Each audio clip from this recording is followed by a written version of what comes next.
من الشیطان الرجیم بسم اللہ الرحمن الرحیم۔ عزیز طلباء،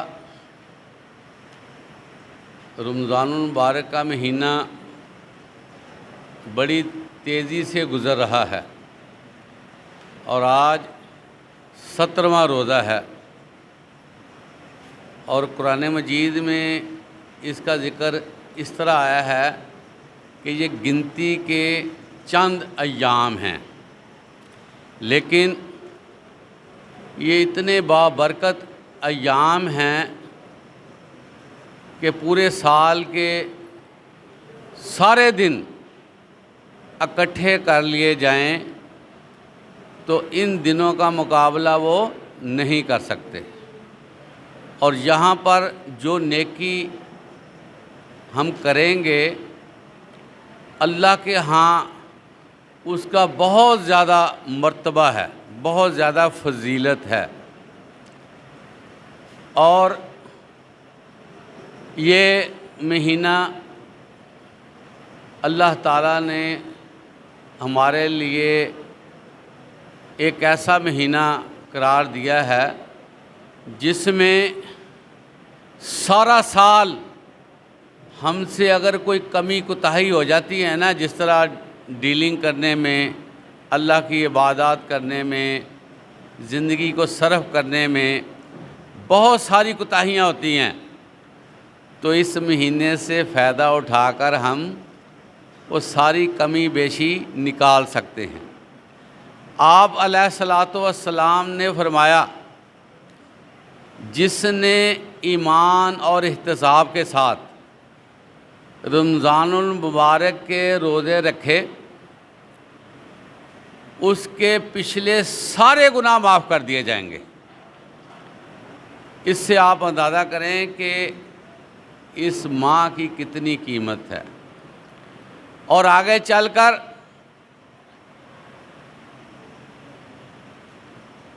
جو راتیں آ رہی ہیں، جس کو ہم 21ویں رات، 23ویں رات، 25ویں، 27ویں اور 29ویں کہتے ہیں، وہ بہت بابرکت راتیں ہیں، بڑی ہی زیادہ قدر والی اور عزت والی راتیں ہیں۔ اب ان راتوں کے بارے میں سنیں کہ جو شخص یہ راتیں اللہ کی رضامندی کے لیے اور اپنے گناہوں کی معافی کے لیے جاگتا ہے، اللہ کی عبادت کرتا ہے، حدیث میں آتا ہے کہ اس کی زندگی کے سارے گناہ معاف کر دیے جائیں گے۔ اور دوسری بڑی بات، قرآن مجید میں اس رات کی جو فضیلت ہے وہ دو طرح سے ہے۔ ایک تو اس کی فضیلت ہے کہ قرآن مجید جیسی بابرکت کتاب کا نزول اس رات کو ہوا ہے،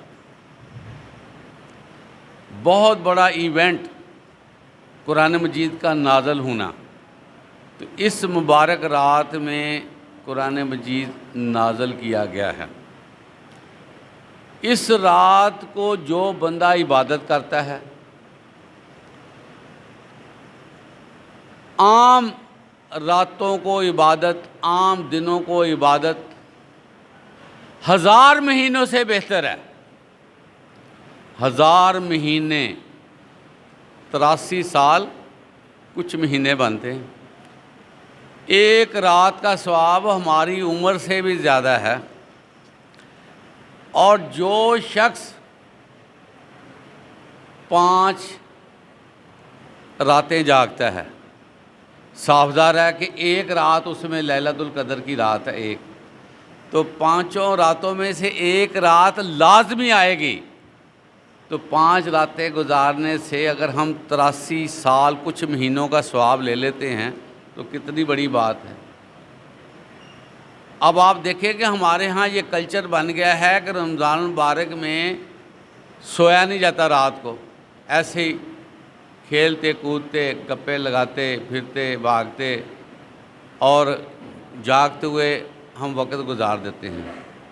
لیکن یہ جو 5 راتیں اس کی قیمت کا آپ اندازہ کریں کتنی زیادہ ہے۔ تو عزیز طلباء، اس چیز کو آپ یقینی بنائیں اور ان 5 راتوں کا اہتمام کریں۔ یہ 5 راتوں کا اہتمام کیسے کیا جاتا ہے؟ ایک تو طریقہ کار یہ ہے کہ آپ عشاء کی نماز پڑھیں جماعت کے ساتھ، تکبیر اولیٰ کے ساتھ، اور اس کے بعد نوافل ادا کریں۔ جو آپ کو صورتیں یاد ہیں ایک ایک نفل میں وہ صورتیں پڑھیں، اور پھر اس کے علاوہ قرآن مجید کا مطالعہ کریں۔ قرآن مجید کا مطالعہ سے کیا مراد ہے کہ قرآن مجید کو سمجھ کر پڑھنا۔ بعض اوقات لوگوں سے پوچھا جائے کہ آپ کیا کرتے ہیں؟ جی میں قرآن مجید کی تلاوت کرتا ہوں، میں نے اس رمضان میں 1 قرآن پڑھا ہے، میں نے 2 پڑھے ہیں، میں نے 3 پڑھے ہیں۔ عزیز طلباء، قرآن مجید پڑھنا بہت بڑی نیکی ہے، اس کے ایک ایک حرف پہ 10 نیکیاں ہیں، اس میں کوئی شک نہیں، لیکن اس کا پڑھ کر سمجھنا نہایت ضروری ہے۔ اللہ نے قرآن مجید جو ہے وہ پڑھنے اور سمجھنے کے لیے نازل کیا، یہ دیکھ لیں۔ افلا یتدبرون القرآن، تم قرآن پہ غور و خوض کیوں نہیں کرتے؟ اور حدیث مبارکہ ہے خیرکم من تعلم القرآن وعلمہ، تم میں سے بہترین شخص وہ ہے جو قرآن سیکھے اور سکھائے۔ یہاں پر بھی سمجھ کر پڑھنے کا حکم ہے۔ تو اگرچہ ہم تھوڑی مقدار میں پڑھیں لیکن سمجھ کر پڑھیں۔ ایک بندہ ایک آیت کو سمجھتا ہے، ایک آیت کو سمجھتا ہے، اور اس کے مقابلے میں ایک بندہ 1000 رکعات ادا کرتا ہے، تو دونوں کا ثواب برابر ہے۔ ایک آیت کو سمجھنا۔ اور آپ صلی اللہ علیہ وسلم مسجد نبی میں جب تشریف لاتے تھے تو اس محفل میں بیٹھنا پسند کرتے تھے جہاں پر دین کی سمجھ بوجھ اور قرآن کے بارے میں باتیں ہوتی تھیں۔ تو دین کو سمجھنا، قرآن کو سمجھنا یہ ہم پہ لازم ہے۔ طالب العلم فریضۃ علی کل مسلم، اس کا مطلب یہی علم لینا ہے۔ ہم 18 سال تک جو ہے وہ علم حاصل کرتے ہیں، لیکن وہ اللہ کے ہاں علم مقبول نہیں ہوگا۔ وہ آپ نے دنیا داری کے لیے، دنیا حاصل کرنے کے لیے، اس کو کمانے کے لیے آپ نے حاصل کیا ہے۔ قیامت کے دن جب ہم اللہ کے پاس جائیں گے تو اگر ہمارے پاس قرآنی نالج نہیں ہوگا نا تو ہم اس میں جو ہے بڑا گھاٹے میں چلے جائیں گے، فوراً ہمیں نقصان ہو جائے گا۔ اور یہ بھی عزیز طلبہ آپ کو پتہ ہوگا کہ جو بندہ قرآن پاک کے ساتھ محبت عقیدت رکھ کر اس کو پڑھتا ہے، اس کو سمجھتا ہے، اس سے تعلق بنا کر رکھتا ہے، تو قرآن مجید کو اللہ تعالیٰ قیامت کے دن زبان عطا فرمائیں گے، اور وہ جو زبان ہوگی وہ ان لوگوں کے لیے ہوگی جو قرآن کو پڑھتے رہے ہوں گے، سمجھتے رہے ہوں گے، اور وہ قرآن کہے گا کہ یا باری تعالیٰ، یہ جو شخص ہے نا اس نے مجھ پر بڑی توجہ دی، صبح و شام مجھے پڑھتا تھا، مجھے سمجھتا تھا، اور جو حکم ہوتا تھا اس پہ چلنے کی کوشش کرتا تھا، یا اللہ اسے معاف کر دے۔ حدیث میں آتا ہے کہ اللہ تبارک و تعالیٰ اس کی سفارش کو رد نہیں کریں گے، اس کی سفارش قبول کرتے ہوئے اس کو جنت مل جائے گی۔ اور اسی طرح کا عزیز طلباء رمضان المبارک کے بارے میں آتا ہے کہ جو بندہ ہر سال رمضان کے روزے رکھتا رہا ہوگا یہاں تک کہ اس کو موت آ گئی، جب وہ اللہ کے حضور پیش ہوگا، جو 50,000 سال کا دن حشر کا ہے وہاں پر کھڑا ہوگا، تو روزے کو بھی اللہ تعالیٰ زبان عطا فرمائیں گے اور کہیں گے کہ یا باری تعالیٰ، یہ بندہ تیری رضا کے لیے، تیری خوشنودی کے لیے، تیری بات کو مانتے ہوئے یہ پیاسا رہا ہے، یہ بھوکا رہا ہے، اس نے نفسانی خواہشات کو رد کر دیا، پیچھے پھینک دیا اور روزہ رکھتا رہا، صبح سے لے کر شام تک اس نے روزے کی پاسداری کی اور روزے کا پورا احترام بھی کیا۔ یا اللہ اسے معاف کر دے۔ حدیث مبارکہ ہے اللہ تعالیٰ اس روزے کی سفارش کو، شفاعت کو قبول کرتے ہوئے اس بندے کو جنت میں داخل کر دیں گے۔ عزیز طلباء، جنت کے 8 دروازے ہیں اور اتنے بڑے دروازے ہیں کہ اس کا ہم تصور نہیں کر سکتے۔ ہزاروں لوگ ایک ساتھ اس میں داخل ہوں گے، اور وہاں پر ایک دروازہ اللہ نے بنایا ہے جس کا نام باب الریان ہے، اس کو کہتے ہیں روزے کا دروازہ۔ جو لوگ ایمان اور احتساب کے ساتھ روزے رکھتے رہے ہوں گے، قیامت کے دن اس دروازے سے ان لوگوں کو آوازیں پڑیں گی کہ ہمارے اس دروازے سے داخل ہو جاؤ۔ کتنی مبارک چیزیں ہیں، روزہ رکھنے کے کتنے فضائل ہیں، آپ اندازہ کریں۔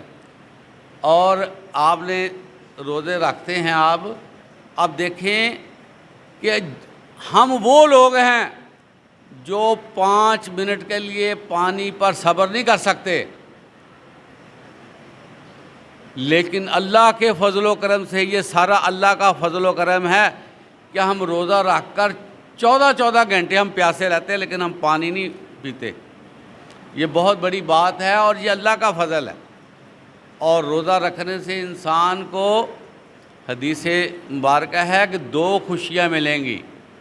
ایک روزہ کھولتے وقت، افطار کرتے وقت خوشی ملتی ہے، اللہ تعالیٰ انواع اقسام کی چیزیں دیتا ہے، ٹھنڈا پانی حلق کو لگتا ہے، اور ایک کامیابی کا تصور آتا ہے کہ ہم نے روزہ رکھا ہے، عبادت کی ہے نا، تو عبادت کرنے سے دل میں سکون آتا ہے۔ یہ اصول ہے اللہ کا۔ تو ایک تو خوشی یہاں پر ہوگی، اور دوسری سب سے بڑی خوشی جس کا ہم اندازہ نہیں کر سکتے، وہ اللہ کے ساتھ ملاقات کے وقت خوشی ہونی ہے۔ اللہ نے بھی خوش ہونا ہے کہ میرا بندہ بھوکا پیاسا رہا میرے لیے، اور بندے کو بھی خوشی ہونی ہے کہ میں وہ خوش قسمت ہوں جس کو روزہ رکھنے کے عوض اللہ تعالیٰ اپنا دیدار نصیب فرما رہے ہیں۔ تو کائنات میں ہر چیز ہیچ ہے اللہ کے دیدار کے مقابلے میں۔ جنتیوں کو جب جنت مل جائے گی تو ان کو اکٹھا کیا جائے گا، اور وہاں پر اللہ تعالیٰ ان کو اپنا دیدار کروائیں گے، اور اللہ کا دیدار ایسا ہوگا کہ جنت کی ساری نعمتیں انسان بھول جائے گا اور اللہ کو دیکھتا رہے گا۔ اتنی بڑی نعمت ہے اللہ تعالیٰ کے دیدار۔ تو روزے دار کو اللہ نے اپنا دیدار کروانا ہے۔ اس لیے عزیز طلباء، اس مہینے کا بڑا احترام کریں، اس مہینے سے پیار کیا کریں، اس مہینے کی تیاری پہلے کرنی چاہیے، اور روزے رکھنے میں سستی نہ کیا کریں، اور رات کو جلدی سونے کی کوشش کریں، صبح جلدی اٹھیں۔ روزے میں سحری کا کھانا بڑا مبارک ہے۔ آپ دیکھیں کہ بعض لوگ جو ہیں سحری کا کھانا سمجھتے ہیں کہ کھانا ہے، یہ کھانا نہیں ہے، یہ بابرکت کھانا ہے۔ جو بندہ سحری کا کھانا اچھے طریقے سے کھائے گا نا، اس کا سارا دن اچھا گزرے گا۔ آپ دیکھیں کھاتے ہم ہیں، لیکن اللہ کی طرف سے اس میں اتنی برکت آ جاتی ہے کہ بندہ سارا دن قائم رہتا ہے کہ اس نے اچھی سحری کی ہے۔ اللہ کی خوشی اس کھانے میں شامل ہو جاتی ہے۔ ہم پتہ کیا کرتے ہیں، اوٹ پٹانگ رات کو کھا لیتے ہیں، صبح کہتے ہیں کہ ہمیں کھانا ہم سے کھایا نہیں جاتا، ہمیں کیا آتی ہے، ہمارا دل گھبراتا ہے۔ تو عزیز طلباء، آپ جب روزہ کھولتے ہیں تو کھانا مناسب مقدار میں کھایا کریں روزہ کھولنے کے بعد، اور ذرا تھوڑی سی سیر کیا کریں، واکنگ کیا کریں، اور اپنے پیٹ کو خالی کیا کریں، اور صبح اٹھ کر سحری کو انجوائے کریں۔ اتنا بہترین کھانا جس کو بابرکت قرار دیا گیا ہے، اس کو چھوڑ کر اور چیزوں کو کھائیں گے، یہ ہماری بدقسمتی بھی آ جائے گی۔ اس لیے کوشش کریں کہ سحری کا کھانا کھائیں۔ دو چار اور باتیں ہیں عزیز طلباء. دیکھیں یہ جو رمضان کے روزے ہیں نا، یہ اصل میں ہمارا ٹریننگ پیریڈ ہے، ہماری تربیت ہے. 11 مہینے کے لیے ہمیں تیار کیا جاتا ہے. ایک بندہ روزہ رکھتا ہے لیکن روزے سے کچھ چیز حاصل نہیں کرتا، اس کو روزہ رکھنے کا کوئی فائدہ نہیں ہونا. اب ہم نے دیکھنا ہے کہ روزے میں ہمیں کون سی چیزیں ملتی ہیں اور وہ سارا سال ہم نے اس کو چلانا ہے.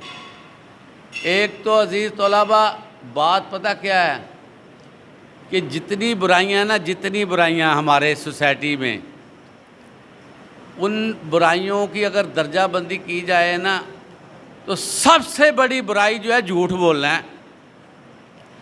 آج اس برائی کا درجہ نہیں دیا جا رہا. آپ اندازہ کریں وہ برائی جو ہے وہ برائی نہیں لگتی، جبکہ جو بندہ،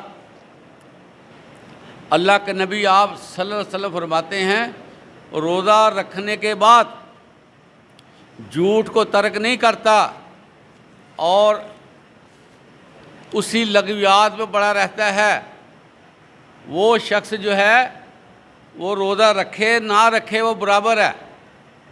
سمجھ آ گئی کہ نہیں بات آپ کو؟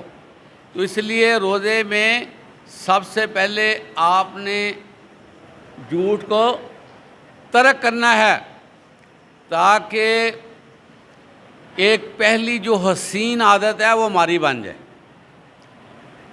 سارا سال آپ نے جھوٹ نہیں بولنا، آپ یہ دیکھ لیں. اور جو بندہ جھوٹ نہیں بولے گا نا اس کے اندر بہت سی خوبیاں پیدا ہو جائیں گی، بہت زیادہ اس کے اندر عادات میں تبدیلی آئے گی اور وہ بہت زیادہ اپنے آپ کو خوش تصور کرے گا. اس کے علاوہ گالی گلوچ عام ہمارے کلچر بن گیا ہے، بلکہ میں نے یہ آبزرو کیا ہے کہ دوست کو گالی دیتے ہیں. کتنی بد قسمتی کی بات ہے، کتنی فضول بات ہے. یہ بچے کدھر، اس سے پرہیز کرنا بڑا ضروری ہے. دلوں کو راحت سکون ہوتا ہے. تو رمضان میں تو بہت زیادہ ذکر کرنا چاہیے، لیکن اس عادت کو ہم نے روزوں کے بعد بھی اپنائے رکھنا ہے تاکہ جو ہے وہ ذکر کی نعمت سے فیض یاب ہوں. اسی طرح عزیز طلباء انسان دنیا میں رہ کر بہک جاتا ہے، وہ دنیا دار ہو جاتا ہے. دنیا میں رہتے ہوئے اس کا دل دنیا میں لگ جاتا ہے. حدیث مبارکہ ہے کہ موت کو یاد رکھا کرو تاکہ ہمارا دل جو ہے دنیا کے ساتھ نہ لگے. اس کے ساتھ قبر کو یاد رکھو تاکہ ہمیں پتہ ہو کہ ہم نے مرنا ہے، اور اس سے بھی ہماری اللہ کے ساتھ وابستگی رہتی ہے. اسی طرح عزیز طلباء نعمتوں کا شکر کرنا بڑا ضروری ہے. لَإِن شَكَرْتُمْ لَأَزِيدَنَّكُمْ، تم شکر کرو گے تو تمہیں زیادہ ملے گا. عزیز طلباء شکر کیا کریں، آنکھوں کا، کانوں کا، دل کا، دماغ کا، جسم کا. یہ اللہ کی نعمتیں ہیں، اور جو کھانا ہم کھاتے ہیں اس کا شکر ادا کریں. اسی طرح راتوں کو قیام کیا کریں. راتوں کا قیام انسان کو اللہ کے قریب کر دیتا ہے. یہ جتنے نوافل ہیں نا ہم پڑھتے ہیں، یہ اللہ کی قرابت کا سب سے بڑا ذریعہ ہے. ایک بندے نے، ایک صحابی نے آپ صلی اللہ علیہ وسلم سے یہ عرض کیا کہ یا رسول اللہ صلی اللہ علیہ وسلم، میں قیامت کے دن آپ کے قریب رہنا چاہتا ہوں، میں آپ کا ساتھ چاہتا ہوں. اللہ کے نبی فرماتے ہیں اگر تم اس طرح چاہتے ہو تو کثرت سے سجدے کرو. جتنے تم زیادہ سجدے کرو گے اتنا ہی تمہارا میرے ساتھ قیامت کے دن قرب ہوگا. تو یہ چیزیں جو ہیں ہم نے رمضان میں اس کو جاری رکھنی ہیں، اور رمضان کے بعد بھی ہم نے اس کو بڑے اچھے طریقے سے لینا ہے. اللہ تعالی ہمیں اچھے سے اچھا عمل کرنے کی توفیق عطا فرمائے. وآخر دعوانا الحمدللہ رب العالمین.